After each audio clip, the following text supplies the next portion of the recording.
As pessoas acreditaram que a emoção é inteligente. A emoção é burra. A primeira ferramenta de gestão da emoção é entender que as principais decisões são solitárias. A segunda, sonhos e disciplina formam um casamento perfeito. Ou a dor nos constrói ou nos destrói.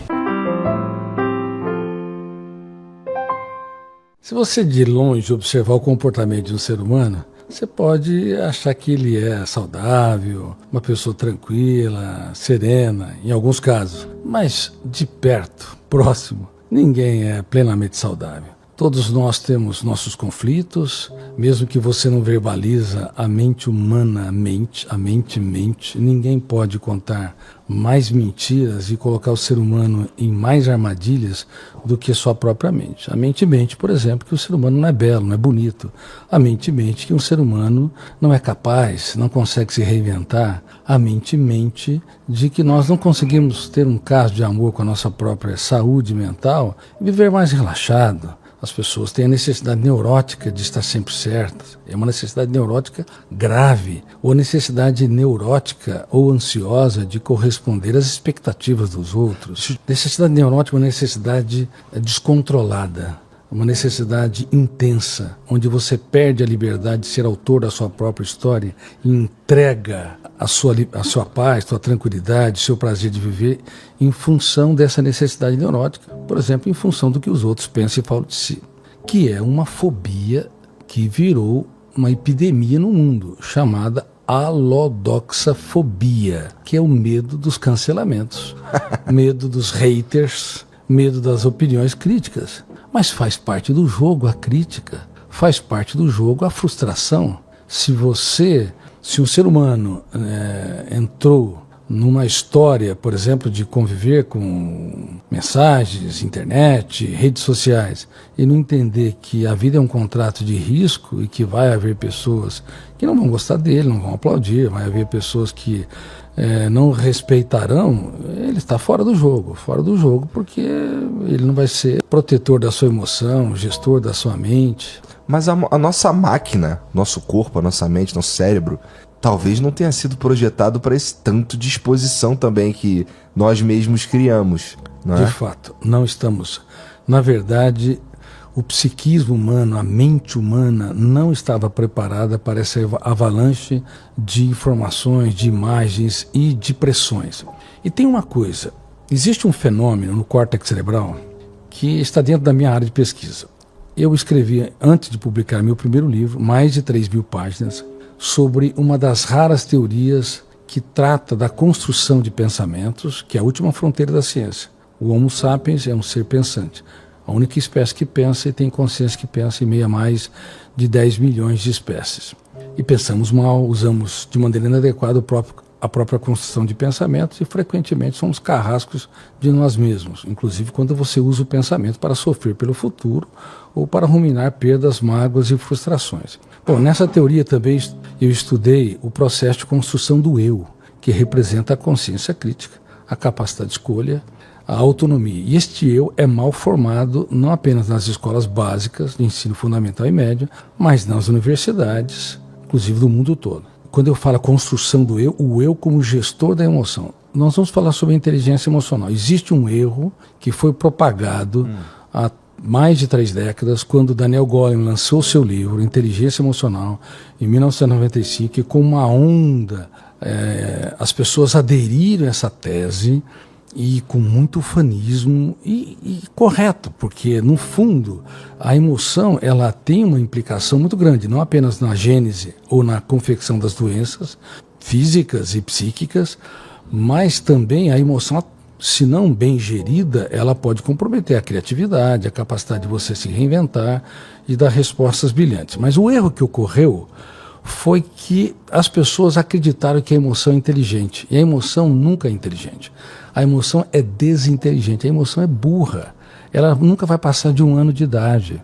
Ela não pode ter um cartão de crédito ilimitado, senão uma barata se torna um dinossauro. Se dá-se um escândalo diante de uma barata. Um problema no futuro que você deveria usar estratégias para resolvê-lo, a emoção entra e paga caro o problema e nós sofremos dramaticamente por aquilo que não aconteceu.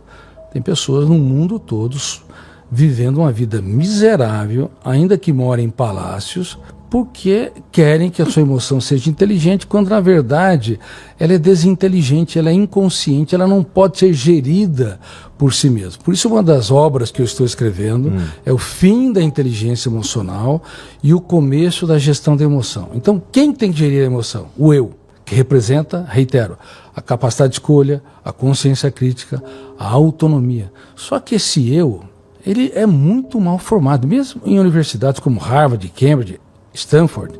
Meus alunos da USP, do programa de mestrado e doutorado, eles nunca ouviram falar sobre o eu gerindo a emoção, o eu gerindo pensamentos, o eu impugnando o lixo mental e reciclando. Mas é incrível, mas são mestrandos notáveis de biologia, de odontologia, medicina, engenharia. Ora, imagine numa das melhores universidades do Brasil, da América Latina e do mundo. Imagine também que Harvard, Cambridge, Oxford, a Universidade de Pequim, de Tóquio, enfim, não ensina nada sobre os alunos. Então, como é que o veículo da mente vai ser dirigido? Como é que nós vamos desenvolver saúde mental se essa sociedade saturada de informações, se o nosso cérebro não estava preparado para essa quantidade de dados? Uma criança de 7 anos de idade tem mais informações que o imperador romano tinha no auge de Roma. Não é sustentável? Isso acelera a mente humana em níveis jamais vistos. Muitas pessoas, inclusive já tive a oportunidade de ter alunos que são número 1 do mundo em esporte, ou são celebridades notáveis, só que quando conquista o pódio, ao invés de desfrutar da conquista, parte para uma nova jornada sem contemplar o belo. Aí entra numa insatisfação perigosa, numa jornada perigosa. Então existe uma insatisfação que é inerente ao ser humano, que impulsiona a criatividade. A grama do vizinho sempre é mais verde, mas existe também um processo altamente doente, onde você se torna escravo de uma ansiedade que nunca é resolvida em determinados momentos. A primeira ferramenta de gestão da emoção é entender que as principais decisões são solitárias. A segunda, sonhos e disciplina formam um casamento perfeito. Sonhos sem disciplina produzem pessoas frustradas. E disciplina sem sonhos produz pessoas que obedecem a ordens, autômatas. Você precisa reunir as duas coisas. Estudei 12 a 14 horas por dia, entrei na faculdade entre os primeiros alunos. Mas do segundo para o terceiro ano, tive um estado depressivo importante. Aí aprendi a terceira ferramenta, ensinando para elas como eu escrevo nos meus livros, eu me abro discutindo meus livros. O que está por detrás do psiquiatra? Ou a dor nos constrói ou nos destrói. E não é defensável que a dor, como as pessoas pensam, com o passar do tempo, torna as pessoas sábias. Porque é um biógrafo, o fenômeno RAM, registro automático da memória, que arquiva tudo. Ele arquiva a frustração, arquiva a dor, arquiva a angústia, arquiva o fracasso. E se o eu não aprende a reciclar essa dor, ela não nos constrói. É por isso que na terceira fase da vida, na melhor idade, na fase idosa, há uma tendência a se ter mais depressão, porque as pessoas vão acumulando as suas janelas traumáticas ou killers. Então o eu tende nunca a se curvar à dor. Não sabemos quais nós vamos passar, quais as que você já vai passar. Eu já passei por muitas dores. E essas dores, elas me ajudaram a construir, porque eu não me curvei diante delas, mas procurei escrever capítulos nobilíssimos em meus dias mais tristes. E você quer ver uma dor dramática que nós passamos? O meu irmão, um juiz, esposa, pegou o carro, foi passear numa cidade com as 2 crianças. No retorno, houve um acidente e o carro pegou fogo. E eu perdi, não 2 sobrinhos, eram como meus filhos. Eu os amava profundamente. E o meu irmão perdeu a esposa e as 2 crianças. E aí eu reuni toda a minha família. O mundo desabou, nada mais importa. Ficamos um mês em minha casa, eu morava no campo, onde eu escrevi minhas obras. E eu falei para eles, a melhor maneira de você resolver, ou pelo menos aliviar a dor da perda, é homenageando quem nós perdemos todos os dias, com o cálice da alegria, e não se deprimindo, se punindo e fazendo 1000 perguntas sem respostas. Mas a tendência do ser humano é quando se perde alguém tão caro, o mundo desaba. e nós não honramos a biografia de quem amamos e quem perdemos. Então, honrar quem perdemos todos os dias, sendo feliz e dando o melhor de nós para que os outros sejam felizes, é uma forma notável de você se reinventar e escrever os capítulos nobres em seus dias mais tristes. A dor era tanta que eu não consegui chorar as minhas lágrimas. E minhas filhas, a Claudinha, ela tinha foto dos primos debaixo do travesseiro e chorava muito. Então, transferir o capital das experiências é vital. A mente mente. E a mente não gerenciada pelo eu, ela é perigosa. Ela nos leva... Ela constrói pensamento independente do eu. Tem que estar muito claro. Não apenas o eu pilota a aeronave mental. Nós temos uma rica construção de pensamento sem autorização do eu. Por isso que nós pensamos coisas em relação ao futuro, ao passado, às preocupações do dia a dia, coisas que você não gostaria de pensar, mas são fenômenos inconscientes. Porque sem eles, você não teria distração, não teria entretenimento.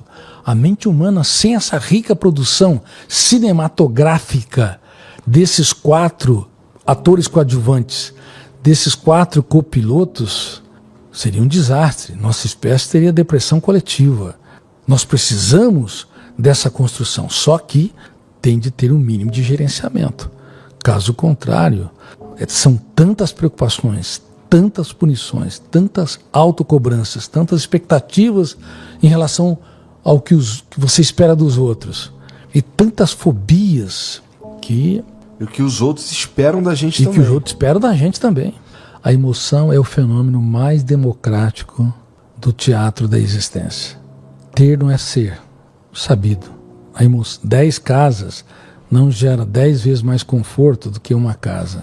$1 milhão não gera mais conforto do que $1.000. Depende de como o eu vivencia. Porque a emoção, ela precisa fazer das pequenas coisas um espetáculo aos olhos. Abraçar mais, julgar menos. Precisa agradecer os filhos, obrigado por existir. Precisa dizer coisas nunca ditas para o cônjuge, para a namorada, namorada, para a esposa, o marido. Por exemplo, de todas as coisas que eu conquistei na vida, você é a melhor delas. Tem que sair fora da curva, dar presentes fora de datas, porque se você dá fora, só dentro de datas estabelecidas, você é uma pessoa comum, você não é surpreendente.